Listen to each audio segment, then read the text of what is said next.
quick minute here. I've noticed that there are some companies out there promoting how to make a luxury basket. And I want to let you know that if it's a luxury basket, you don't want to put Dollar Tree items in that basket. The recipient will know where that item came from.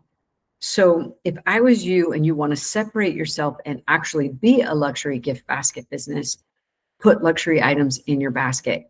Make sure that your baskets are cool and not funky. There's plenty of ideas out there on how to have a beautiful basket that is, well worth selling $250, $300 worth of a basket. So make sure you're putting quality products in there and do your homework. Go out and check out some stores, the high-end stores, see what kind of items they sell. I mentioned before that, some of our gifts would have diptyque candles in there, and those are, $100 candles.